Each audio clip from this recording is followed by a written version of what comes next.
here is to press *5 to raise your hand if dialed by phone, and then once called by the chair, *6 to unmute yourself. Public meetings are a limited public forum, meaning that there are rules for commenting at these meetings. Comments on non-agendized items must address matters within the subject matter jurisdiction of the Planning Commission, and comments on agendized items must relate to that specific item. If comments do not fall into one of these categories, the city will provide you with an initial warning to stay within the subject matter jurisdiction of the city or on topic. If the warning is not followed, I will direct the city clerk to cut off the microphone, and throughout this warning system, I will seek the assistance of the city attorney in identifying comments not related to the agenda or not within the subject matter jurisdiction of the city. And that brings us to administrative business, but before we go there, I wanted to welcome our newest commissioner, Commissioner Marge Davis. We're so pleased to have you. Thank you so much. I'm really pleased to be here. And I just wanted to give you an opportunity to introduce yourself to the public. Hi, I'm Marge Davis. I'm just going to tell you briefly, I've been in Pacifica since 1985. I've always been involved in the community in some way, and I'm really honored to have been given the opportunity to contribute more to my community by serving on the Planning Commission with this tremendous panel we have right now. I'm the daughter of an architect. My professional background is in technical, industrial, mechanical, electrical, or mechanical engineering-based industry, and I'm just looking forward to being a contributor and looking for solutions rather than being part of a problem. That's my goal in life. Thank you. Thank you, Commissioner Davis. Okay, so as far as administrative business, I do not have any comments on the administrative business. Is there anyone raising their hand on Zoom? Chair, we have no raised hand at this time. Okay, so if I could get an approval or a motion for the approval of the order of agenda. So moved. Is there a second? Second. All right, let's please vote.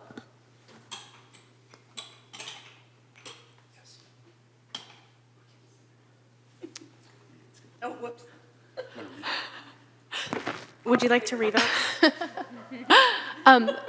Marge, did you have an issue with the agenda, or would you like to revote? I'd like to revote. Okay, let's all please vote. It's confusing because red is yes. Red is yes. Yes, it's not intuitive. It's not. Thank you. Chair Hausberg. Right.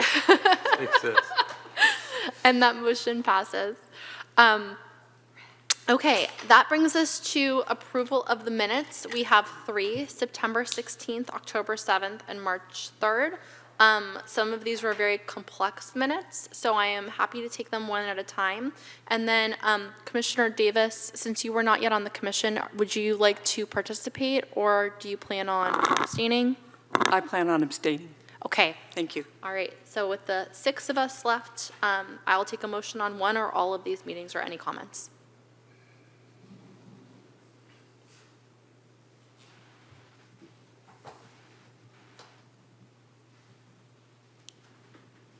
I don't have any comments. If no one else has any comments, I will move.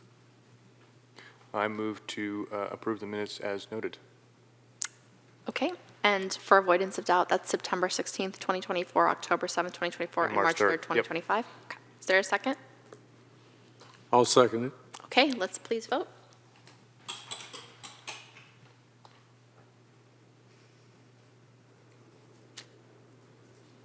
And I think we're going to show them with, yes, okay. So that motion passes 6 in favor and with Commissioner Davis abstaining. Thank you. Designation of liaison to City Council says none, but I do note that we had pre-designated myself and I think Vice Chair Ferguson for when the short-term rental ordinance goes to council. Do we have a date or any additional information on that? Yes, thank you. The council continued the public hearing but closed the public comment on it, so they will be continuing their deliberations at the April 14th hearing. Okay. And Vice Chair, is that something that you'd be? Yeah, I'm free. Okay, fabulous. So then the Vice Chair will be the official liaison? And that brings us to oral communications. This portion of the agenda is available for items not on the agenda. Please be advised that any speaker will have 3 minutes to address the commission on subject matter within the jurisdiction of the commission. And I have 1, maybe 2. I have 1 comment. And then I have a note here as a courtesy, if you're parked in the gray BMW outside, your lights are on. So if you don't want a dead battery and that's your car, please feel free. Thank you to whoever reported that. Okay, I have a card from Cliff Lawrence.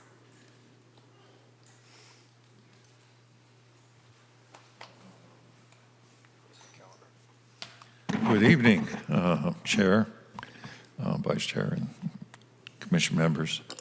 Been a while, and it's nice to be back. This evening, I thought I'd just throw out some comments about a project that's well underway. It's on the 400 block of Clarendon. It doesn't seem that we've got much really visible in the public-facing documents on this. In the current application active list, it's called, I think, 0 Clarendon. No, that's another one, Corona. This is not even in the list of active applications. It's been removed. And when I looked in the building permits, I really didn't find anything that reflected it either. This was originally listed as, it appeared, a single project with an SB 9 reference for a split. And what you find is the first property was split and 2 structures are now on it with about 7-8 feet between them. And I wondered, is this a feature of SB 9 that we do not control the distance between buildings anymore? Hope to get some guidance on that later. These are 2, well, actually now 3 buildings. There's a third building on the next adjacent property. I was told at one time that included plans for a junior and whatever a junior ADU is, and another ADU structure, and they decided, I think, to just go with one huge monstrous building. The other 2 buildings, I regret to say, to me look very industrial. They look like there's some dormitory on a military site, at least because of the windows are all the same size and the same distance from each other. It is just, it's not very aesthetic, let me put it that way. It's also got some of the most unusually high retaining walls in the city. Somebody said we don't have any regulation on retaining walls. You ought to see the size of these things. I'd like to bring a picture in of this combination of 3 buildings. It's not really pretty. You can get a good look at it, not so well from Brighton, but step out a little bit further than that, even up to, Talbot. You can get a good view from there. They listed the first building for 2.9 mils. This is huge. So this is what we're building in Pacifica. I don't know if this is really going to answer our housing problem. But personally, I find it, let's put it this way, the architect who like to see things fit into their environment wouldn't particularly care for this. I've been confronted by some people who also don't much care for it. But anyway, it comes back to, is this just a function and a product of SB 9? We don't get a say anymore. Thank you. Thank you, Mr. Lawrence. Okay. I do not have any additional speaker cards up here. So with that, are there any raised hands on the phone? Chair, we have no raised hands at this time. Okay. Well, thank you. With that, I will close oral communications. And that will bring us back to the next part of our agenda, although I do really appreciate when the community provides comments on things that I think objective standards should cover. So looking forward to when we get into that as a commission. Okay, so now we're on to item 1, presentations. Partnership for the Bay's Future Policy Fund, fellow presentation. Thank you, Chair Hauser. We have with us here tonight Alex Contreras, who I'll let them tell you about themselves. Hi, good evening, everyone. My name is Alex. I'm the Partnership for the Bay's Future Fellow that was placed with the City of Pacifica. I'm here to present a little bit more about the program, so that way everyone has a better understanding of the program, its functions, and its goals. Partnership for the Bay Future is a Bay Area program run by the Coro Institute that is run by the Coro Institute, and its main source of funding comes from the SF Foundation. Now, what we do is what we mainly focus on, making homes more affordable with a very unique approach.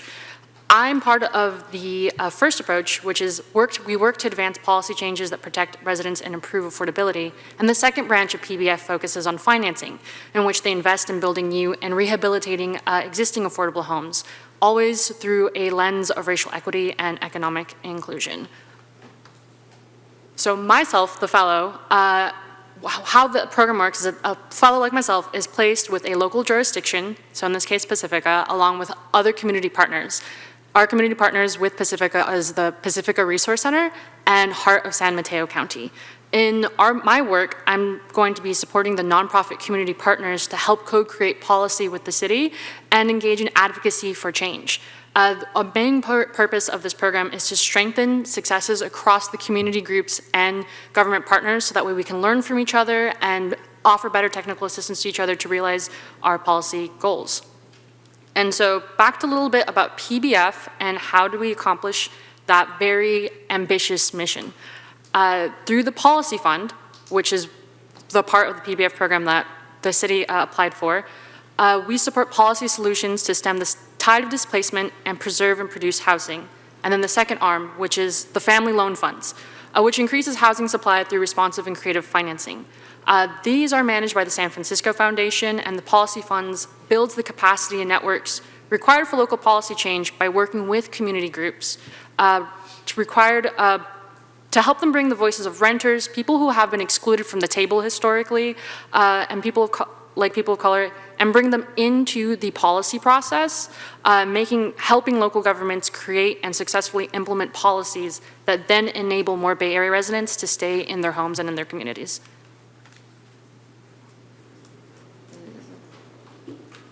There we go, okay. Next slide, is it popping up?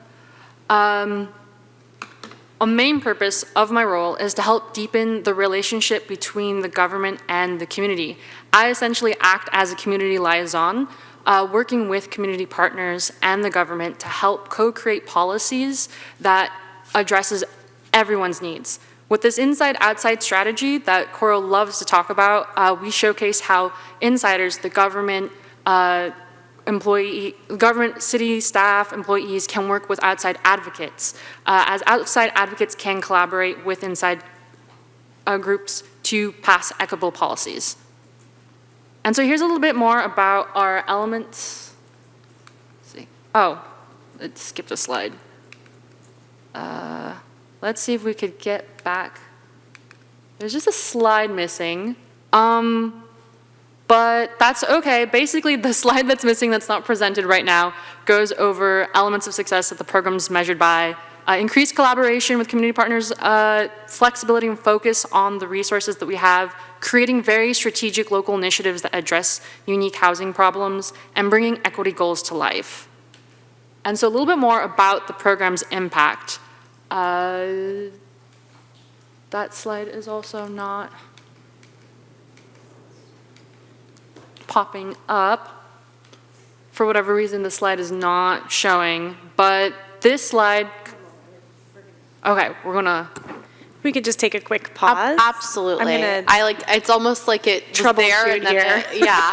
Okay, yeah. thank you. Let's take a moment. An overbroad in the missing slide while we're waiting for it to pop up.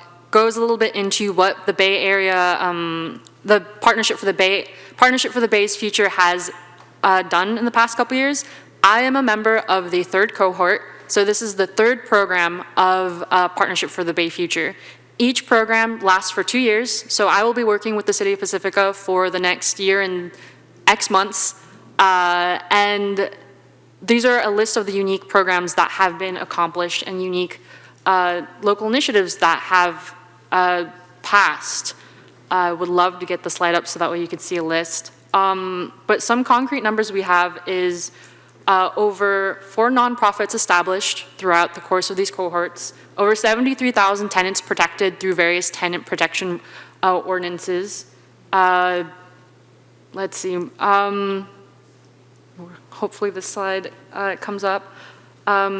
We also fellows like myself worked on creative policies such as the Oakland Racial Equity Impact Analysis, then the Redwood City Anti-Displacement Strategy.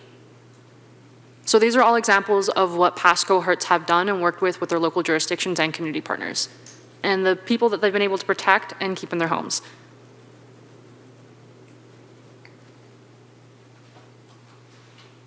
There we go, this is the slide. So the clicker won't work, so just let me know when to Okay. advance, please. Thank you. So this is a brief overview, if you guys can see it, of the slowly changing policies and shifting power across the Bay Area. Next slide at this point. So introducing myself, I'm going to be the Pacifica Fellow working with the city for the next 2 years. My name is Alex, as I've already introduced myself. If you go to the next slide. The unique partnership is specifically for mid-career housing professionals. So a little bit about my background and experience that I've worked in before coming here working with the city. I was a state transportation interagency equity advisory committee member. Basically a lot of words to say I advised the state on how to achieve equitable outcomes in transportation policy. That committee advised the Cal State Transportation Commission, CalSTA, and Caltrans. I also worked as a policy analyst at the Department of Housing and Community Development. Specifically, I worked in their Land and Accountability Enforcement Unit, and I also reviewed housing elements before my time at the Greenlining Institute, in which I was a program manager for housing equity, in which I did a lot of research and writing internal white papers on how to achieve equitable outcomes in housing solutions. Next slide. And part of the Pacifica partnership goal is the main goals in which the city applied for. So the city undertook an intensive grant application process with Pacifica Resource Center and Heart of San Mateo, and they were one of the lucky 10 that were awarded this grant. Not every city who applied got the grant. So our specific goals with Pacifica is to aid in identifying and implementing best practices for updating zoning that incorporates high levels of community engagement and creates a path for furthering policies identified in this cycle's housing element. So I'm going to work with community partners, Heart San Mateo County, and Pacifica Resource Center on community and public engagement, data collection, and analysis to then better inform policy decisions. And our last slide goes a little bit more into the Partnership for the Bay Future Playbook and our list of more of our accomplishments. And that is the end of my presentation. Thank you very much. Does anyone have questions? That's a question. Thank you, Alex, for that really informative presentation. And I'm sure I could speak for everyone on the commission, staff, and the community that we're really excited to have this opportunity as a city. I'm curious, and you may not know the answer yet, but because our city is in a unique time right now, we're wrapping up our housing element, and then soon after will be zoning updates. Will you be closely working with the city on that, or is your initiative a little more parallel but separate? Did you want to answer that? Thank you, Commissioner Berman. Brianne Harkusha, Deputy Director, Community Development. So yes, yes, and I guess partially no. They'll be working on a separate, it's called HEI-1 in our housing element. It's the phase 2 of our zoning modernization. It's something that we are not currently focused on as we're doing the rezoning program. It's separate. And at the same time, Alex will be working on our objective development standards, which is another phase 2 portion. So it is something that comes later as we're working on the rezoning program and ODS now. Okay, so it'll be intertwined, especially once we put more focus on the ODS after the housing element gets certified. That's correct. Okay. Yeah, it's sort of happening in 2 stages. So we have the initial rezoning that's happening on the opportunity sites, and there are objective design standards that are folded into that for the new zones. And then the phase 2 is that overall modernization that Deputy Director Harkusha was talking about, and that will be the opportunity to look at citywide objective design standards. So we have some objective design standards moving forward now that will probably be coming here next month, and then sort of the larger citywide effort. And Alex will be focused on the larger citywide ones? Correct. Got it. Thank you. Any other questions or comments? Well, I think it's really cool that we're focusing on this and that we're focusing not only on the objective design standards, but on equity. And so I'm really glad to have you in our city, and thank you so much for the presentation. Excited to be here. Pacifica was actually in my top 3 selection committee process. We as fellows got to pick the cities that we wanted to work with, and Pacifica was in the top 3 for me. Amazing. Cool. All right. Well, I think that takes us on to item 2, new public hearings. So this is the applicant's request for a 1-year extension from the permit expiration for an approved specific plan, SP 169-18, variance PV-526-18, and parking exception PE-191-21, to construct a 2,406 square foot single-family residence with a 425 square foot 2-car garage. If we could have a staff report, please.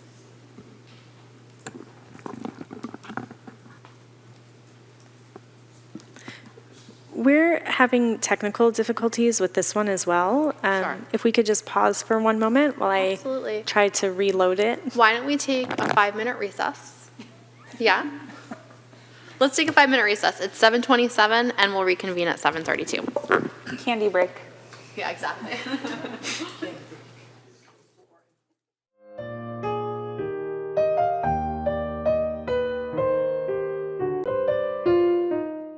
Great, thank you. And here presenting tonight is Deputy Director Harkusha.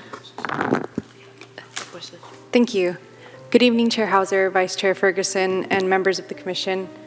The project before you this evening is a 1-year extension request for an approved specific plan, variance, and parking exception at 715 Talbot Avenue. The subject site is located at the end of Talbot Avenue, as shown here on this vicinity map. It's within East Sharp Park neighborhood. As part of the original project approvals in 2022, City Council redesignated the site to very low-density residential and rezoned the site to planned development. The project received Planning Commission approval of the specific plan, variance, and parking exception, which are classified as the development permits.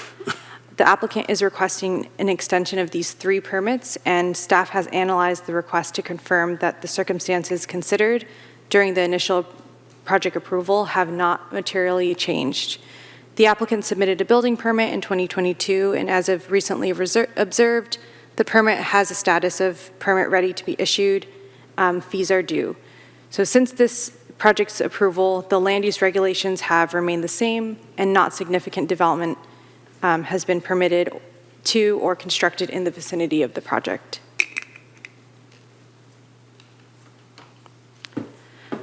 As shown on this slide, the final approvals were granted in 2022 and established an initial expiration of the development permits on April 11th, 2024. Since then, the director has administratively granted a one-year extension, establishing an expiration of the development permits on April 11th, 2025. The applicant has filed the request before you this evening for an additional one-year extension of the development permits. If the Planning Commission grants the request for an extension of the development permits, the new expiration of the permits will be April 11th, 2026. For the reasons analyzed in the staff report, staff recommends an extension of the specific plan, variance, and parking exception by 12 months to establish a new expiration date of April 11th, 2026. This concludes staff's presentation. Staff is available to answer any questions, and the applicant is also here this evening and available to answer any questions. Thank you very much, Deputy Director. Does the applicant have a presentation, or they're just here for questions? I believe they're just here for questions. Okay.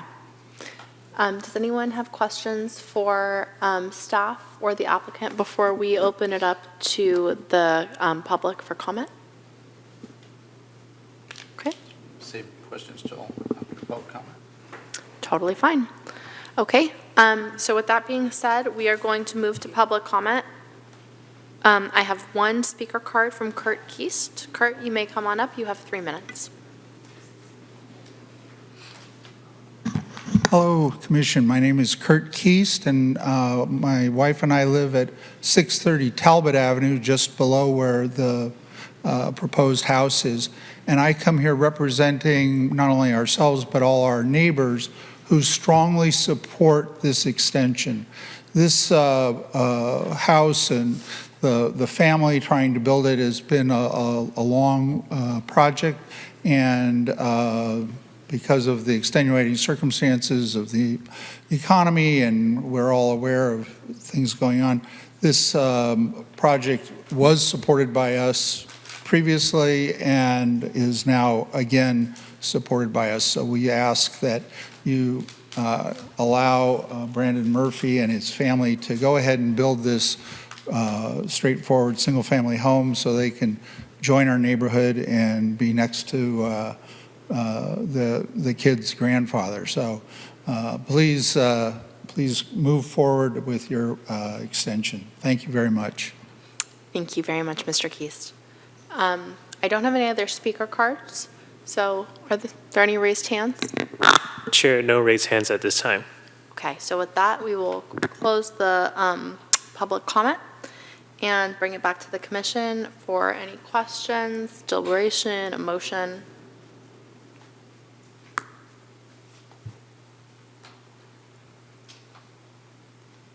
Go ahead, Commissioner Redfield. I had a question on page 77 of the packet.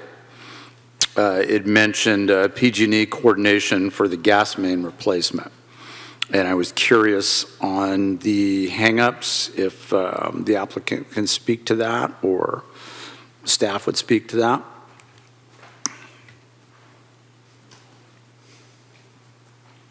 I understand, just to continue that, there's an easement issue, obviously, with PG&E. That's right, Commissioners. So there's a gas main going through the lot, which there is an easement. PG&E wants to replace that gas line, and we don't want to be, waiting for them with the construction loan looming, and we're still trying to work on those, securing those funds.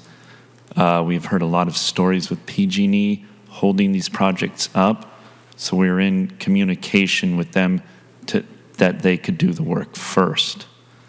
And we have gotten back to them recently, and they're trying to push back, saying that their schedule is not providing for that. But we're trying to get them on board to replace the gas line so we can get building. And just to follow on that, do you have a dedicated representative or liaison that you've been working with exclusively on this, or has it been changing with PG&E? It has been changing. We had someone that was dedicated, and they retired or moved careers. We're not sure. But now we have a different person. Yeah. And do you have so you have no assurances at the present time on a timeline for the gas replacement? We do not. But they told us that, they're going to tear up the driveway, tear up the yard, tear up the plants that we're putting in, and in the packet, it's required that this be finished for us to get the final. So. Okay, thank you. Thank you very much. I'm sorry, could you please state your name for the record? Brendan Murphy. Thank you so much. All right. I have just one more question for staff. I'm assuming that we've incurred additional staff time cost for the extension, and is that an item that's recoupable through the permitting process, or are we just continuing extending basically the initial? Thank you, Chair Redfield. There is a application fee for the extension request, in addition to the staff time and legal review. So there's already a condition of approval on the project that any additional fees be paid. I'm sorry, I can't remember if it's prior to building permit issuance or prior to final inspection or certificate of occupancy. But yes, we will recover the cost for additional review. All right. And I understand. I thank you for that. And we don't want to add additional costs, but time is money. So thank you. Appreciate that.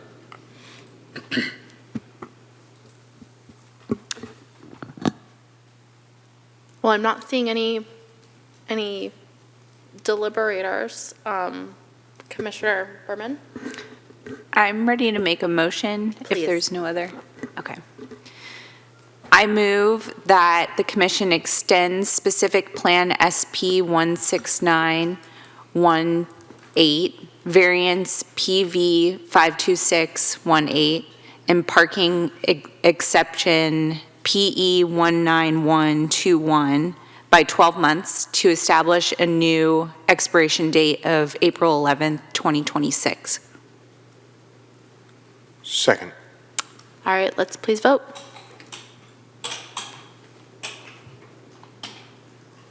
And that motion passes unanimously. Thank you. Okay, and that brings us to item 3, which is our annual reorganization of the Planning Commission. I don't think there's a staff report, Director. Okay. So with that, we have the housing element, which is like a huge lift coming up. And I am happy to continue on, but I also think that Commissioner Berman has an extensive amount of experience with land use changes and did an amazing job on the general plan and specific plan updates for Sharp Park. So I am open to deliberation. I don't know if we need to take public comment on this, but I'm going to open it up to the field.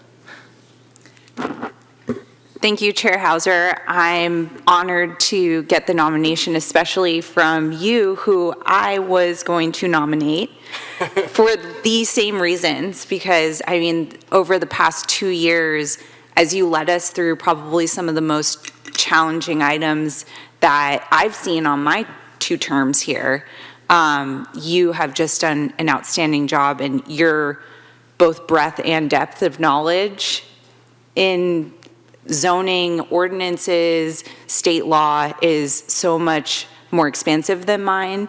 So I nominate you, but, I'd love to hear from other commissioners. And yeah. So I agree with everything Lauren just said, and I do remember an email that I sent when Lauren was chair and Sam was co-chair. It was a very difficult meeting, and commending both of you on how well you handled it. But I tend to agree with Lauren. I think, Samantha, not only is your knowledge of code and of your profession extensive, but you are so composed and diplomatic and professional with how you handle the meetings. Not to say, Lauren, that you're not, But I agree, coming off a very difficult year, going into another one, I'd like to see the consistency too. Thank you.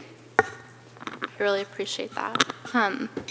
Any other thoughts, aspirations? Having served under both chairs, I would be very happy for either of you to take it. It'd be great if one of you wanted it, if you didn't want to pass it. But if it makes it any easier, I would very happily relinquish the vice chairship to the other member. I mean, I love doing this. It is a lot of work. And I'm happy to do it, but I also want to make sure that we have, everyone gets, looking at Daniela, okay. I've also had the pleasure of learning from both of you, and I'm very excited for either of you to continue leadership into what is undoubtedly going to be another really challenging year. You know, I mean, you know, especially having 3 small kids, the amount of work that goes into this, and I know how much both of you put into this, and so it's just been wonderful getting to watch you ladies work, and I would appreciate to continue as support to your efforts. Okay. And I'll just say it's been a year for me, and it's been a pleasure. And I think you should stay in perpetuity, but that's my opinion. But I thank you for your breadth of knowledge is just outstanding. The questions are outstanding. I'm all for what's put forth here. So yes, thank you. Rochambeau. If I may add a couple comments. Please. Yeah, I think both of you have a great deal of professional knowledge in this area, and it would be a good choice if either one of you took it. And, was hoping somebody was a little more enthusiastic about taking it because it's a huge amount of work. So, All right, well, if you need 5 minutes I'll to take discuss it. it among yourselves. Okay, and actually, well, here's a thought, and I know, I stand by with what I said. I think Samantha does the best job that I've seen on the 6 years that I've been on Planning Commission, and that's before you even joined Planning Commission. So, but I do understand, and I know from experience, it is a lot of effort to be chair, and there's a lot of extra time that goes into it, and this would be her 3rd year straight. I don't know if this is in the bylaws, but here's just a thought. What if Chair Hauser were chair, and I were vice chair? Even if we both attend every meeting, is there an opportunity for her to defer a meeting to me and I could help run some? I mean, effectively, I would be acting as chair, but I'd be acting as chair, but the actual chair is present, but not facilitating the meeting. Thank you, Commissioner Berman. I do believe that is allowable. The chair has the discretion to designate someone in their place, even if they are present. That's a thought. So I love that idea. yeah, if you were chair and I'm vice chair, and we just work really closely together and kind of trade off some meetings. You have to do all the hard ones though.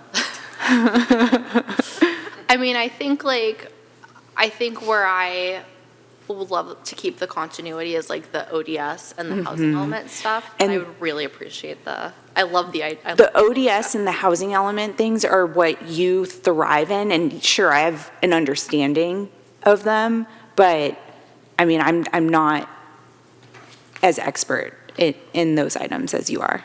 And I feel the same about anything relating to like transportation and store, yeah. So, okay. I feel like we have consensus. Yes? If you want to do a quick read of that on page 131 of the packet is a few short paragraphs on election of chair and vice chair, and I believe duties just follows that. So I think it's all good to go. But checks out. Just a review, yes. Okay. I'll just be unable to act. Okay.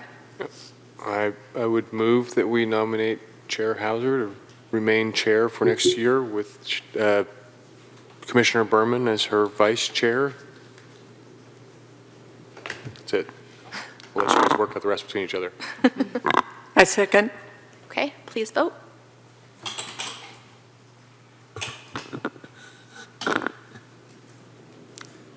All right, that motion passes. Thank you very much, Commissioner, or Vice Chair Berman, shall I say, for doing that. And thank you, everyone, for the kind words. I appreciate it. So, okay, I think we are on commission communications, but give me one moment. Yes, okay, that brings us to commission communications. I believe we have, well, I'll defer that to staff communications. Does anyone from the commission have something? No? I have one item, and this may relate to something that staff has prepared, but during our last meeting, I was asking for an update on the coastal trail connection through the Taco Bell parking lot. So maybe that'll be covered in staff communications. Perfect. Just throw a quick welcome, hopefully everybody, the Terra Nova Industrial Arts Car Show, which normally was at Terra Nova for many years, and obviously the baseball field is no longer usable. That will be this Saturday, April 12th, from 3 to 9 p.m., and that supports all industrial arts, which is wood shop and auto shop at Terra Nova. It's always a fun event. It will support the Rockaway Beach Brewery. They will be open and doing business. Unfortunately, Sea Bowl is no longer, but it should be a fun day. We're hoping for great weather and love to. It's a great family event. The location? Sea Bowl. Sea Bowl is the open parking lot. I believe it's open to 230 vehicles. Cool. Parking will be not as abundant as it usually is at the back of the valley. Awesome. Well, really quickly, I just wanted to touch on something that, especially as we work into the objective design standards, that I feel like this commission has talked about quite a lot, and was brought up at community comment, which is the size of walls in Pacifica is unregulated, and we are the only city that I've ever been in / worked in that does not have a limit for terracing and height. So just putting that out there. And to add, and maybe I'm not remembering correctly, but I think this came up probably a few months ago. We do have a requirement for wall height, but it's measured from the retained side, right? Yeah. Which is, Yeah, I misunderstood that years ago and watched the very same project as right in my field of view out of our backyard. And I had to drive up there and understand, and then I asked, because it's like 25-foot face or something. Mm-hmm. Yeah, it's from the back side, which doesn't Yeah. equate to anything. Mm-hmm. So, just putting the inklings out there. yeah, especially we're excited to work with Alex, and maybe this is something that could be considered. Okay. Moving on then to staff communications. Okay, yes. Thank you, Chair Hauser. Just a reminder of our Ethics and Brown Act training next Tuesday evening, so hopefully you can all attend. There is also a chair and vice chair training immediately following.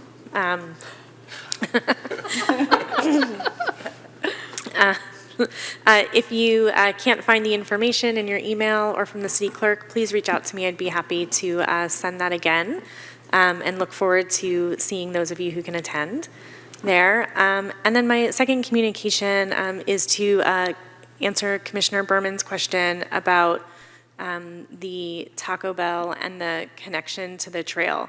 So as part of their permitting and entitlements, they were required to do the ADA access on their property on the southern portion, but the northern portion is not their property. It's Caltrans property, and it's leased by the city. So the city did reach out to see if they were willing to put in ADA pathway on that northern side, and they declined. So the city is working with Caltrans right now, and the city will be doing the work as part of their paving project.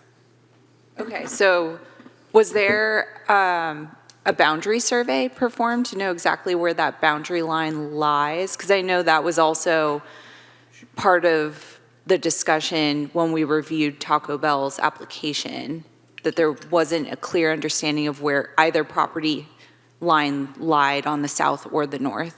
Was that surveyed? I did not check to see if there was a survey. Okay. Well, yeah, I know I am very passionate about the coastal trail connection, but there are a lot of community members out there who are also passionate about it. So I am happy to kind of keep this relevant as we move forward, if you could keep us updated as well.